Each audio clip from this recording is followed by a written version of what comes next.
धाराशिवमधील तेरणा मध्यम प्रकल्प यंदा 100% भरलाय। त्यामुळे तेर आणि परिसरातील शेतकरी आनंदी झाला असून पिण्याच्या पाण्यासह शेतीच्या सिंचनाचा प्रश्न देखील मिटलेला आहे। उन्हाळ्यामध्ये कोरडे ठाक पडलेला तेरणा प्रकल्प तुडुंब भरून वाहतोय आणि हे दृश्य पाहण्यासाठी नागरिक देखील गर्दी करतायत आणि तेरणा प्रकल्पाहून याचा आढावा घेतला आमचे प्रतिनिधी ओंकार कुलकर्णी यांनी। पाहूया।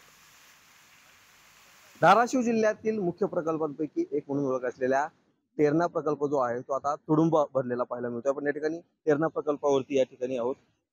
येथे जर पाहिलं तर उन्हाळ्यामध्ये अक्षरशः या धरणानं तळ घातलेला पाहायला मिळाला होता।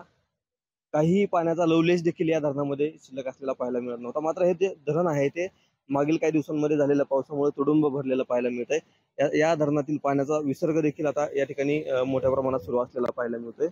तर पाहिलं तर याच प्रकल्पातून आजूबाजूच्या जवळपास 10 ते 12 गावांना पाणी पुरवठा केला जातो। त्या गावाचा पिण्याचा पाण्याचा प्रश्न असेल त्याच पद्धतीनं जे काही सिंचनाचा प्रश्न आहे तो देखील आता मिटताना पाहायला मिळतो। काही नागरिक आहेत तिथले स्थानिक ते धरणाचं पाणी जे आहे ते आलेलं आता पाहायला आलेले आहेत।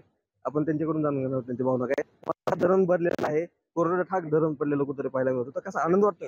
हो, खूप आनंद वाटतो। आता पाण्याचा प्रश्न वगैरे सगळ्याचा मिटेल इथे लहानचा शेतीचा अवलंबून भरपूर, त्याच्यामुळे लोक खूप आनंदी आहे त्याच्यावर सध्या। तुम्हाला पण पाणी येतं का तुमच्या गावाला इथलं? हो का, येतं ना, शेतीला वगैरे पाणी येतं त्याच्यात। पिण्याचा आणखीन होतं पण सध्या बंद आहे पुरवठा, आता करतील त्याचं काय ते पर्याय। कॅनलद्वारे पाणी मिळते। आता पाठीमागे नव्हतं चालू, पण आता यावर्षी चालू केलेलं आहे त्यांनी पाण्याची योजना। तुमच्या इथं पाणी पुरवठा योजना पण बंद आहे 4 गावची, ते त्या संदर्भात काय करणार? ते जे सोलरचं काम झालेलं आहे चालू करणार आहेत ती पण योजना। नक्कीच या ठिकाणी जर पाहिलं तर हे जे काही सगळं पाणी आलेलं आहे त्याचा फायदा देखील आता स्थानिकांना होईल असं वाटतंय। ओंकार कुलकर्णी, लोकशाही मराठी, तेर, धाराशिव।